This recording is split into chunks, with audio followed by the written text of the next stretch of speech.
एक मुलाकात सरसरी थी और उसमें आपने कहा था कि मुझे याद है कि भाई नज़्म तू लिख रहा था, मैंने कहा यार लिखा आपने भाईजान, उठा के हमने और वो मशवरा उन्होंने आपका सुना और मुझे उठा लिया, इसे उठा लो। और मैं आपको सीरियसली बताऊं, ये हमारी रियासत की अक्ल है कि अहमद फराद को उठाते हैं और अगर 100 में से 15 लोग को, पाकिस्तान में लोगों का इतना ज़्यादा वो अदब से वो है नहीं लगाओ ना, सहाफ़त से है।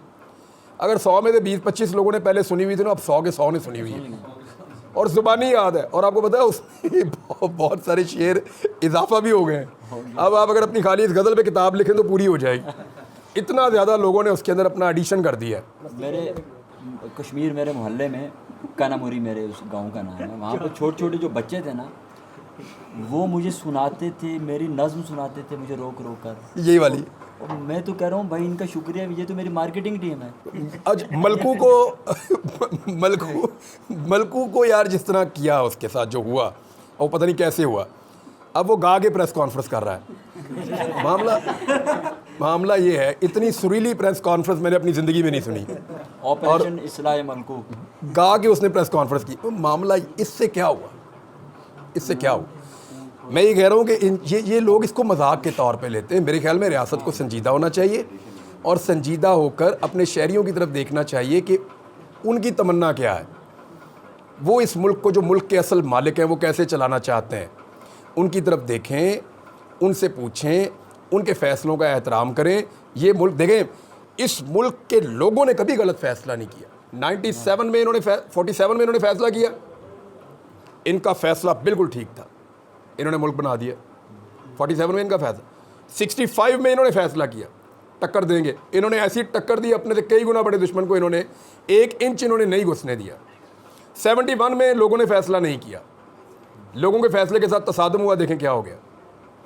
जब जब लोगों के फैसले के साथ आप खड़े हुए, तब तब आपको फैसला, आपको आसानी रही। इसकी वजह यह है कि पाकिस्तान के लोग ज़हीन हैं। हम इनको समझते हैं कि ये लोगों एक हुजूम है, एक भीड़ है। नहीं, ऐसा नहीं है, ये बड़े सियाने लोग हैं। इन्होंने जब फैसला किया अपने फ़ायदे का फैसला किया, लेकिन जब भी फैसला इनसे छीन के बंद कमरों में हुआ ना, तब काम खराब हुआ। वो फैसला वो फॉर्म 47 पे चेंज हो जाता है, उसको क्या करेंगे आप? नहीं, ये जो फॉर्म 47 और फॉर्म 45 वाली गेम है ना, ये घूमने वाली है। मुझे देखें, मैं कभी भी, मेरी एक प्रॉब्लम ये है कि मैं मायूस नहीं होता, कभी भी नहीं होता, होता ही नहीं हूँ। पता नहीं मेरे अंदर ये कोई फॉल्ट है, होता ही नहीं हूँ। मेरे साथ लोग आगे मायूसी की बातें करते हैं, मैं फिर उनको कोई ना कोई होप देने की कोशिश करता हूँ, होता ही नहीं मायूस। तो मुझे ऐसा लगता है कि ये जो अदलिया के अंदर अंगड़ाई है ना अपनी स्पेस वापस लेने की, इसकी वजह से आप मेरे साथ बैठे हुए हैं। अल्हम्दुलिल्लाह, सबसे पहले मेरा अल्लाह रब्बुल इज़्ज़त, उसके बाद हमारी अदालत, उसमें ख़ास तौर पे हमें शुक्रिया अदा करना है मोहसिन अख्तर कियानी साहब का, फिर बाकी सब लोग जिन्होंने हमारी मदद की। अब जो अदलिया ने स्पेस वापस गेन करने के लिए एक मोमेंटम बनाया, मुझे ऐसा लगता है कि ये 47 वाले ज़्यादा दिनों तक आपको ईवानों में नज़र नहीं आएंगे, और अगर आएंगे भी नहीं तो इनकी तादाद लगातार कम होती जाएगी, और जो मैंडेट है लोगों का वो वापस जाएगा। क्योंकि देखें, पाकिस्तान में कोई अंधों का, बैरों का मुल्क नहीं है। अगर पाकिस्तान में कोई एक इनकलाब आना था ना, वो 8 फरवरी को आ गया हुआ है। अब किसी और इनकलाब का आप इंतज़ार ना करें, 8 फरवरी को इनकलाब आ गया है। पाकिस्तान के अवाम ने, पाकिस्तान की तमाम कुव्वतों बशमूल पाकिस्तान की एस्टेब्लिशमेंट, सबको शिकस्त दे दी अकेले ने।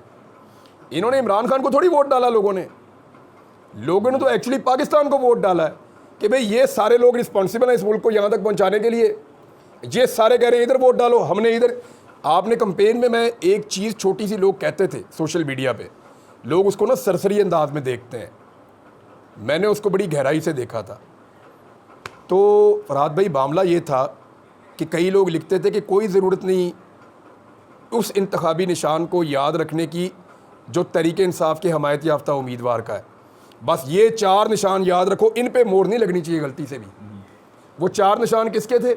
वो रियासत के थे, जिनको रियासती सपोर्ट हासिल थी। तो एक्चुअली लोगों ने अपनी रियासत और उसके फ़ैसलों के ख़िलाफ़ बगावत की थी, और कामयाब बगावत की थी। तो ये जितनी आपकी जुडिशरी है या इदारे हैं या जितने भी लोग हैं, वो मजबूर एक हद तक हो सकते हैं, लेकिन वो भी समझते हैं कि पाकिस्तान कहाँ खड़ा है, तो अपने आप को ना वो आइसोलेट कर नहीं सकते। आइसोलेट तो नहीं कर सकते कि जी सारा पाकिस्तान एक तरफ खड़ा है, मैं अपने आप को आइसोलेट करके वो चीज़ें करूँगा जो पाकिस्तान नहीं चाहता। तो आप कुछ हद तक करेंगे, एक लिमिट तक जाएंगे, फिर आपको सरेंडर करना पड़ेगा। ऐसे ही होता है। इमरान भाई, एक शेर है इकबाल का, सुना होगा आपने लाजमी, बड़ा अहम शेर है, और उसमें उस इकबाल के उस शेर में हमारे अलमिया का बहुत ज़्यादा जिक्र है, जो जिस अलमिया से हम गुज़र रहे हैं ना, एक माइंड सेट है। शेर है कि वाय नाकामी मताए कारवां जाता रहा, वाय नाकामी मताए कारवां जाता रहा। मता कहते हैं दौलत को, मता कहते हैं असासे को। वाय नाकामी मताए कारवां जाता रहा, कारवां के दिल से एहसास ज़ियां जाता है। हाय हाय, एहसास ज़ियां नहीं है इमरान भाई, एहसास ज़ियां नहीं है। वो पानी गुज़र चुका पुलों के नीचे से, वो कहते नहीं गुज़रा। मामलात बदल चुके, वो कहते नहीं बदला। वो रात को एक जाली सा सर्वे आ जाता है, और रात को दो लोग बैठकर कहते हैं कि कौम साथ खड़ी, नहीं खड़ी भाई। वो देखें ना अब कैसे लोग, जैसे आपने कहा कि मेरी गैर मौजूदगी में लोग लॉन्च हुए, मतलब कैसे लोग लॉन्च कर रहे हैं। मसलन हालात कितने संगीन हैं, और ऑपरेशन इस्लाह मलकू पर काम हो रहा है। मैं आपको एक चीज़ बताऊं, देखिए मैं शायर तो नहीं हूँ, ना मुझे शायरी इतनी अच्छी याद रहती है, लेकिन एक शेर था, वो कमी बेशी उसकी मुझे आप माफ़ कीजिएगा क्योंकि आप शायर हैं भाई। आप वो था कि हाँ, बड़ी मेहरबानी सर आपकी। एक छोटा सा खून मैं करने लगा हुआ एक शेर का। तो उसमें था कि हमें यकीन है कि हम हैं चिरागे आखिर शब। हाँ, वाह वाह। हमें यकीन है कि हम हैं चिरागे आखिर शब, वज़न में पढ़ा, हमारे बाद अंधेरा नहीं उजाला। सुभान अल्लाह। और शेर वज़न में भी पढ़ा, दुरुस्त पढ़ा। अरे सही तुक्का लग गया उस दिन, मेरा वहाँ ग्राउंड में भी तुक्का लग गया था, ये लोग मुझे लेकर गए थे, तो यहाँ भी लग गया।